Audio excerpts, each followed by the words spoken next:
We're having an awful lot of fun. Why don't you guys have some fun? Let's take some Q&A. Is there a microphone, people lining up, that kind of thing?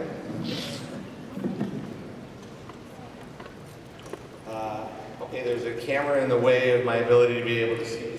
There's somebody there. Yeah. There's someone, is your cap shield? Lady cap. That's what I see, and someone waving. There. Okay, hi waving person, say your name. Hi, I'm Viviana, and I'm from Santee, California. My question is, what personally was the hardest episode or scene to film, and why? That's a good question. I'm gonna throw it first to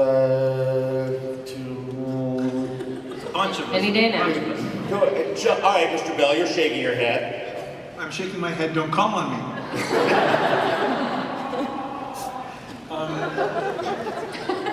Some of the stuff Elizabeth shot was out in an area called Trona, and it was about 1,000 degrees. 1,000, And yeah. Elizabeth literally got heat stroke shooting it. And so... I had to work every day, you guys. Didn't have what? Usually I have at least 2 days off. Every day. Poor me. And she had to act cold, which is the other funny part. Oh, and she had to kiss Ian, so that could have been a hard day too. Henry? You know what it is, Henry. Oh, really? What is it? Oh my God. You know what it is. Yeah, I think so. What is it? I think it was my first season, second season, where my character had to go down a rope or something like that. Oh, it was when you were descending into the hidden underground city. Yeah, he gets so excited. Yeah. He gets so excited. Well, you're a big, scary man. It's funny when you're afraid of something. I don't like heights, okay? They put me on this rope, and I thought it was going to be all secure. And it was secure to a point. Oh my God. They put a little Your voice mat went up a couple octaves. How It was like literally 8 feet off the ground. 2 more feet higher than you I'm are. going to call myself out here. They go, Henry, go higher, and I was gripped with fear, right? And I said, I can't go any higher, I can't go any higher. And my buddy, who's my stand-in, he walks up and he goes, Henry, I can touch you. Horrible. That stays in the room. Next question. Hi, I'm Jacob from Sacramento, California. Hi, Jacob. Yo. And I was wondering what it's like to be a part of the Marvel Universe, which has affected so many people around the world. Good question, Jacob. You know what? Clark, since you've sort of been you started in the movies and you came and done the television, you've sort of been in the Marvel Universe, and now you're in the comics too. Okay, I've been in the Marvel Universe since I was 11, but mostly just reading comics. So it was really fun to see them start to take over the movies with Iron Man, and to kind of be there and watch Jon Favreau and Robert Downey and Gwyneth and Jeff Bridges and that amazing cast bring Tony Stark to life. As a fanboy, to be able to watch that was incredible. And to then watch the various chapters from Thor and Mjolnir. And I don't know if I said that right. And then have it all come together on the Avengers without exploding from geektasticness.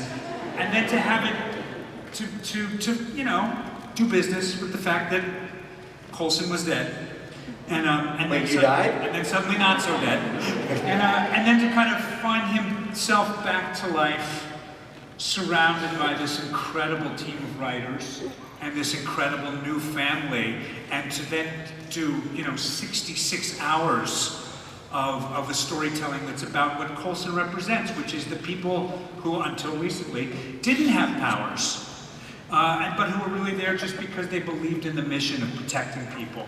And to get to work with this remarkable bunch of actors who were part of the Marvel Universe, and to get to watch the Luke Cage trailer yesterday, which knocked my socks off.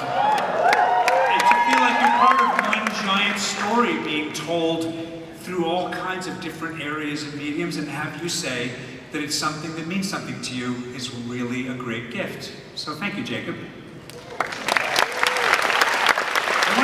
nice thing about that was because being in the Marvel Universe for these 8 years, and especially the last 3, has meant, you know, some of those scenes you saw, it takes some hours. And myself and other people here, there are people at home, and for example, my daughter Stella, who's here, and who supports that, even though a lot of times I'm here with this family and not getting to be with her. So Stella, thank you for letting me do this. Great, thank you.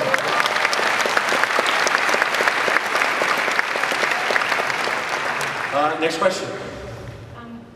Were you surprised about how well the strength of the female characters has been received by the fans? Because I start the police academy next week, and I appreciate it more than you could ever know. That's amazing. Thank you. Ming, I think a lot of people do look up to you as someone that inspires them. You want to talk a little bit about that responsibility and what that is like in your world?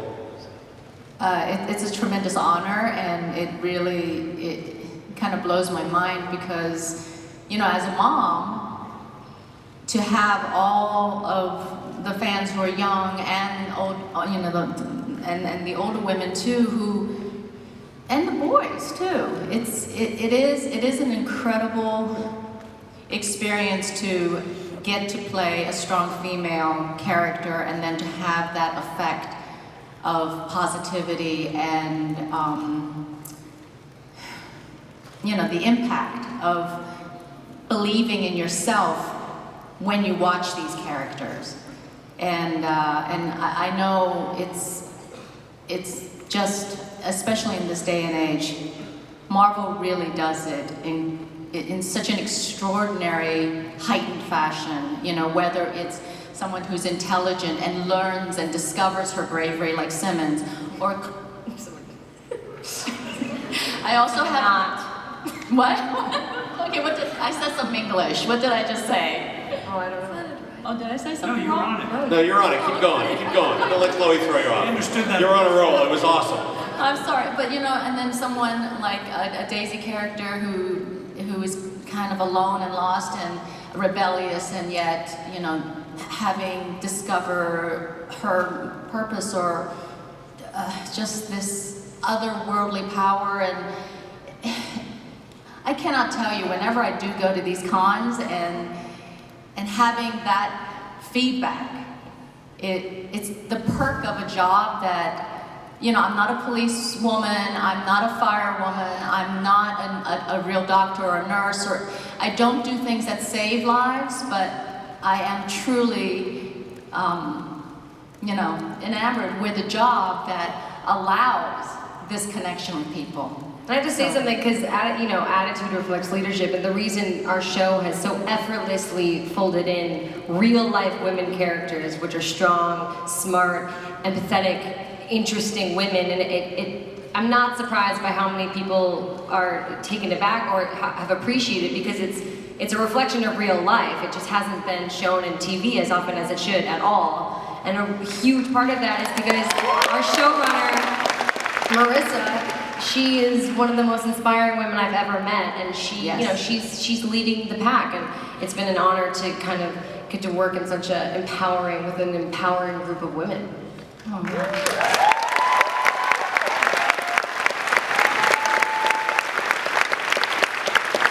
are great questions. I wish I had half of these questions. Who do we have next? Hi, I'm Landon. I'm from here in San Diego, and my question is, since Marvel's Most Wanted didn't get picked up, when are Bobby and Hunter gonna return to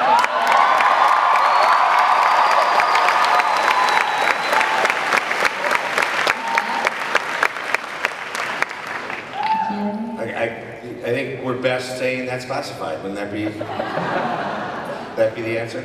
It's definitely classified, but keep watching.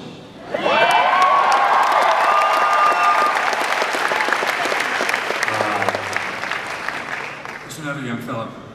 Here we go. Hello, my name is Evan. I'm from Diamond Bar. Hello, Evan. My question is, why did you guys have the feeling to kill Ward and Lincoln? Yeah, why? Why did you have that feeling to kill them? Well, Jed, why don't you tell Evan, this little boy from Diamond Bar, why you felt the need to kill Ward and Lincoln? It's a really good question, Evan. We didn't like killing Ward or Lincoln. We've never regretted it more than right now.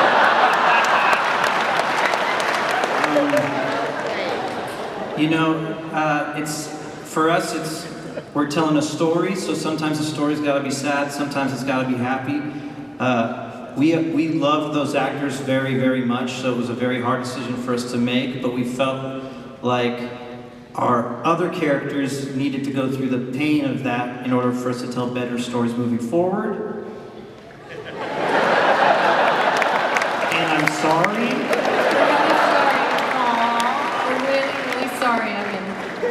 Well, Evan, keep watching. You know, there may be new surprises that make you even happier. Thank you. Please. I don't think I'll ever recover from that. I'm regretting the whole questions thing. Yes? Yes. Hi there, my name's Caitlin. I'm from Hershey, Pennsylvania. Hi, Caitlin from Hershey. Home of the chocolate. If your characters could go back to the very beginning of the series and give themselves a piece of advice, what would they tell themselves, and maybe why? Nice. Wow. Why didn't you think of that question, Jeff? What did you say? I said, why didn't you think of that question? Why didn't I think of that question? It's a good question. Because I was too busy talking to Evan beforehand.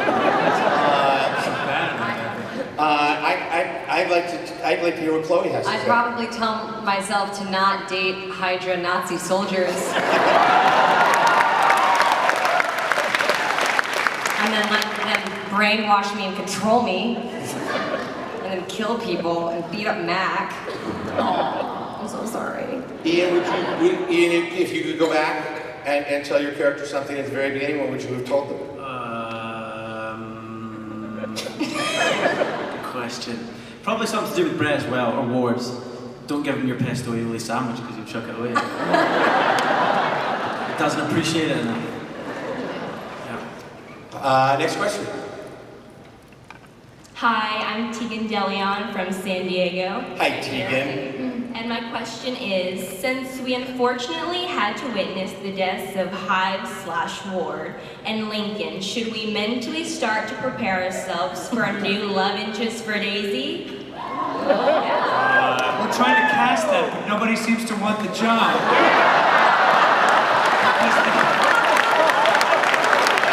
Because they know it has an extermination date. Oh, I'm just kidding. Everybody wants to date Daisy. Yeah, do I have a new love interest? It's a really good question. Yeah, you should prepare mentally, physically, everything you need to do. You know, I think that she's rattled from what happened, Daisy, so it won't be right away, but people find solace in other places and they have to move on, so prepare. She needs to get laid. What did you say? She said she needs to get laid. But I said it in a weird accent. Hey now. I'm sorry. More than She jokes needs going lay on. down, take a nap, and just We've already had this problem. Yes. Evan's gonna have a different question next year.